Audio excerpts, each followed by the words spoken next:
ကျွန်တော်တို့ရဲ့ artistry ပကြီးအမှုပညာဆိုင်ရာ channel ကနေဆရာကြီးများရဲ့ပညာရပ်ဆိုင်ရာဟောပြောမှုများနဲ့ဗဟုသုတရပွဲများစွာကိုအမြဲတင်ဆက်ပေးသွားမှာမို့ကြည့်ရှုလေ့လာနိုင်မှု channel လေးကို subscribe လုပ်ပေးခြင်းဖြင့်အားပေးကူညီကြပါဦးခင်ဗျာ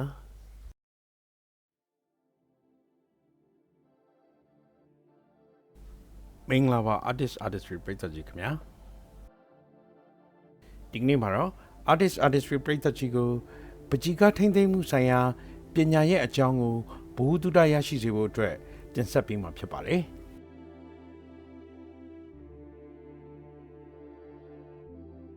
အထူးသဖြင့်စီစေးပကြီးကားများအားထိမ့်သိမ်းခြင်းပညာရဲ့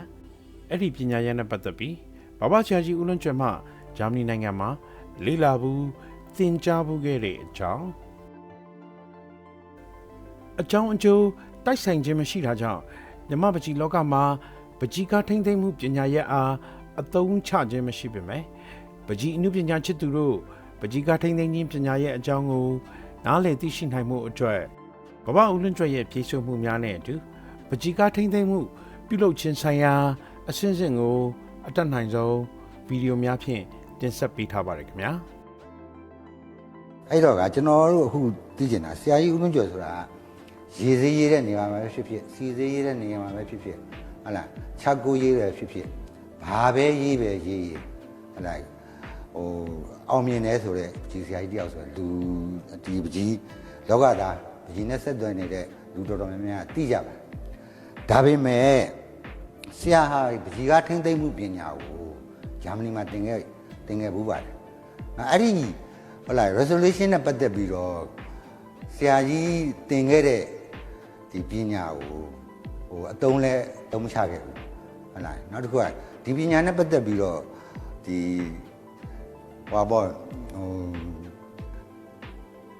နောက်လူတွေကိုဟုတ်လားပြန်ပြီးတော့ဖြန့်ဝေတဲ့လို့လည်းမလုပ်ခဲ့ပဲအဲ့ဒီဥစ္စာဘာဖြစ်လို့လဲဆိုတော့ကျွန်တော်သိချင်ပါတယ်သင်ခဲ့တဲ့အကြောင်းလေးလည်းကျွန်တော်သိချင်ပါတယ်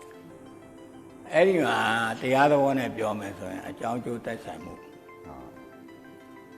အကြောင်းကျိုးတိုက်ဆိုင်မှုဖြစ်တဲ့အခါကျရင်အကြောင်းကုန်ကိုစုံလာလို့ရှိရင်ဖြစ်တယ်အကြောင်းကုန်သွားရင်ပြတ်သွားတာနော်အဲ့ဒီဓမ္မတရားရဲ့နေရာမှာအတိုင်းပြောရမယ်ဆိုရင်ကျွန်တော်1982ခုနှစ်ခုအဲ့ဒီနှစ်တုန်းကဂျာမနီနိုင်ငံကိုနိုင်ငံရည်စည်မှုဖလှယ်ရေးနဲ့စီမံကိန်းအရကျွန်တော်အဲ့ဒီတုန်းကရန်ကုန်ပြည်ရုံးကျောင်းကနီးပြဆရာဖြစ်နေတာဝန်တန်းဆောင်နေအဲ့ဒါပင်ရင်တာဝန်ကနီးပြပင်ရင်တာဝန်ကနီးပြမှာအဲ့လိုရည်စည်မှုဖလှယ်တဲ့အခါကျတော့သွားသင်ရတာကဘာလဲဆိုရင်ပကြီးကထိမ့်သိမ့်မှုစီရေးပညာပကြီးကထိမ့်သိမ့်မှုအဲ့ဒါပကြီးကားဆိုတာကလည်းပဲ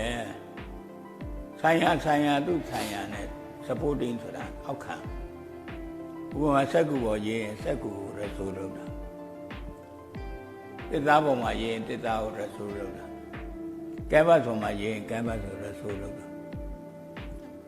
အဲ့တော့အဲ့ဒီပညာကိုသွားပြီးပါပြလဲလေ့လာခွင့်ရခဲ့တယ်လေ့လာခွင့်ရခဲ့တဲ့အတွက်ကြောင့်အဲ့ဒီပညာကိုကျွန်တော် proposal အနေနဲ့ဌာနဆိုင်ရာတင်ပြကြအဲ့တော့ရောက်ပြန်လာတဲ့အခါမှာလဲအဲ့ဒီလိုခန်းနဲ့ပတ်သက်တဲ့ဟောပြောပွဲလေးတွေပါတယ်အနေချင်းလုပ်ခဲ့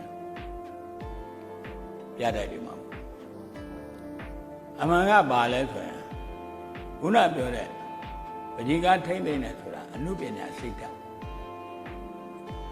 အနုပညာစိတ်ဓာတ်ဆိုတာအနုပညာရဲ့လက်ရကိုတန်ဖိုးထားခြင်းတန်ဖိုးထားတဲ့ဟာကိုထိမ့်သိမ့်တဲ့ဥစ္စာကိုစောင့်ရှောက်တဲ့ဟာ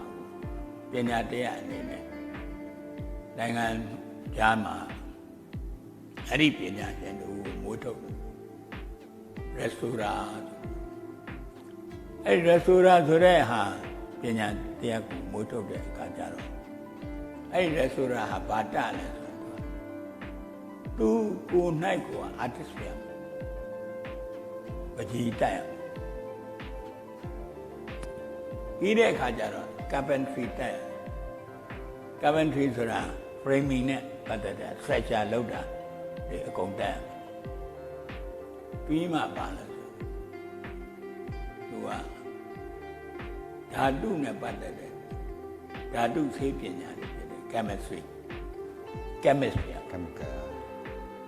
ပညာ3ရပ်ပေါင်းအဲ့ဒါပညာ3ရပ်ပေါင်းမယ်ဆိုတဲ့အခါကျတော့သူ့ကိုဒီဟာကိုကျေကျေပြန့်ပြန့်လုပ်နိုင်ဖို့အတွက်က laboratory ဆိုပြီးတော့ lab ထားရတယ်အဲ့ဒီမှာခုနပြောတဲ့အချက်အလက်တွေနဲ့ပတ်သက်တဲ့ဟာကိုစုဆောင်းသိမ်းတဲ့နည်းပညာတွေကိုသင်ရတယ်အဲ့တော့ကျွန်တော်သွားပြီးလေ့လာတဲ့အခါတော့ဂျာမနီနိုင်ငံမဲချစ်တဲ့မြို့ကျင်းမှာ chief restaurant ဖြစ်တဲ့ Mr. Ingo Tim နဲ့လေ့လာတဲ့အခါကျတော့ကျွန်တော်တို့နေ့တိုင်းမလုပ်လဲဆိုရင်ပြခန်းတွေကိုမလုပ်လဲအခန်းဝင်တစ်ခန်းတော့လူနာများဆရာဝန်ကစစ်ဆေးတယ်လို့နှကြထောက်တယ်အဲ့ဒီပြခန်းထဲမှာရှိနေတဲ့ပကြီးကားရဲ့အခြေအနေကိုပါပြန်လိုက်ကြည့်အဲ့တော့ chief restaurant ကကြည့်လိုက်လို့ဒီကားဟာ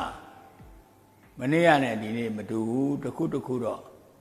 လိုအပ်နေပြီလို့ထင်ရင်အဲ့ဒီပကြီးကားကိုယူပြီးတော့သူ့ workshop တဲကိုပို့ခိုင်းလိုက်တာအဲ့ဒီမှာ experiment လုပ်တာအဲ့ experiment လုပ်တယ်ဆိုတဲ့ဟာမှာလဲကန္တာဘယ်လိုလဲဆိုတော့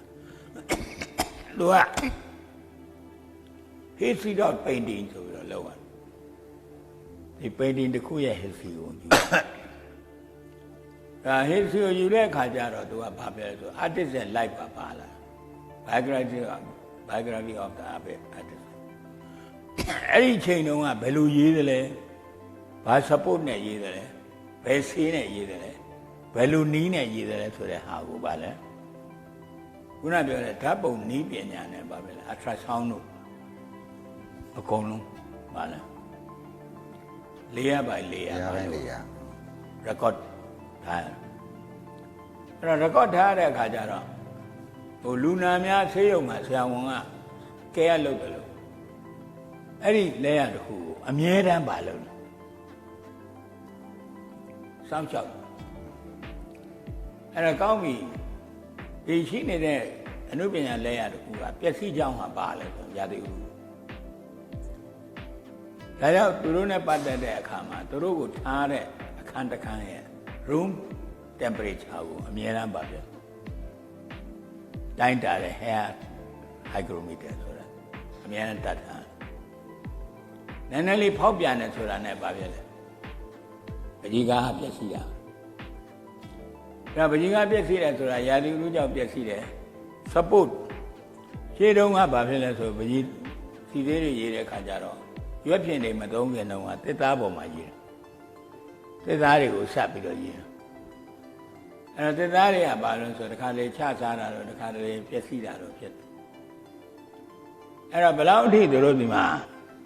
သန်းသန်းတမလုံးနိုင်စွမ်းရှိလာလဲဆိုတဲ့အခါကျတော့အဲ့ဒီရှိနေတဲ့ရေးထားတဲ့ဆေးလေယာကိုပျက်စီးသွားတဲ့ support ကိုနော်ဒီလေယာနဲ့ကွာအောင်လုပ်ပြီးတော့ခွာထုတ်လိုက်ပြီးတော့နောက် support တစ်ခုပေါ်မှာတင်တဲ့နော် hot table နဲ့ relining လုပ်တဲ့အခါဒီပါလောက်ရတယ်အမှန်တန်စိတ်ဝင်စားကြပါဘူးအဲ့တော့သုံးတဲ့အသုံးနှုန်းဆေးတွေကလည်းဓာတုဗေဒဆေးတွေအဲ့တော့ဒီပညာရှင်ဟာခုနသုံးခုသောပညာပေါင်းထားတယ်ဆိုတဲ့အခါကျတော့သုံးခုသောပညာပေါင်းထားတာကိုသူကဘာလုပ်ရမလဲလေ့လာတော့ပြည့်စုံကိုလိုလားတော့ artist တယောက်တည်းဖြစ်ရုံနဲ့မရတော့သူက Carpentery လည်းနားလည်ရမယ်နောက်ခုနပြောတယ်ပါလေ chemistry လည်းနားလည်ရမယ်ဟုတ်လားအဲ့ဒါကျွန်တော်တို့ဒီကိုဆရာ Mr. Ingo Tim လာပြီးတော့ဆရာကြီးဥပညာရဲ့ဟုတ်လားရေးသွားတဲ့လက်ရအောင်စပြီးတော့ပြုပြင်ပေးသွားတဲ့ဟာကိုစပြီးကျွန်တော်တို့နဲ့မိတ်ဆက်ပြီးတော့ကျွန်တော်ရောက်သွားတယ်အဲ့တော့ကောင်းပြီပညာတရားဆိုတဲ့ဥစ္စာကကျွန်တော်ပင်ကိုတာဝန်ကပါလဲနီးပြတာဝန်ဖြစ်တဲ့အတွက်ကြောင့်ဟိုဘက်မှာပြန်လာပြီးတော့ကျွန်တော်ကိုတာဝန်ပြောင်းပြီးတော့ယာရုခန့်ပြီးတော့ restaurant ဆိုပြီးတော့ဟိုဘက်ကိုပို့လိုက်ရင်လည်းတစ်မျိုးဖြစ်ခြင်းဖြစ်မှာပေါ့ဟုတ်လား ဟုတ်ပါ ဟိုမှာ lab နဲ့ပါနဲ့ laboratory နဲ့ပါနဲ့လောက်တာဖြစ်ခြင်းပေါ့အဲ့တော့အခုကျွန်တော်1999ခုနှစ်မှာ retire ကျွန်တော်သွားပြီးတဲ့နောက်ပိုင်းအခါအားလျော်သွားအလင်းသိတဲ့အခါကျတော့လေဒီဟာလေးတွေပြောပြတာပေါ့ဟုတ်လား ဟုတ်ပါ ဒါပေမဲ့ကိုယ်တိုင်ကရဲဆိုတာအဖြစ်နဲ့အမှုထမ်းခွင့်ကဘာဖြစ်လဲမရခဲ့ဘူးမှန်လားဒါတော့ဒါဘာလဲဆိုတော့အကြောင်းအကျိုးတိုက်ဆိုင်မှုဟုတ်ပါ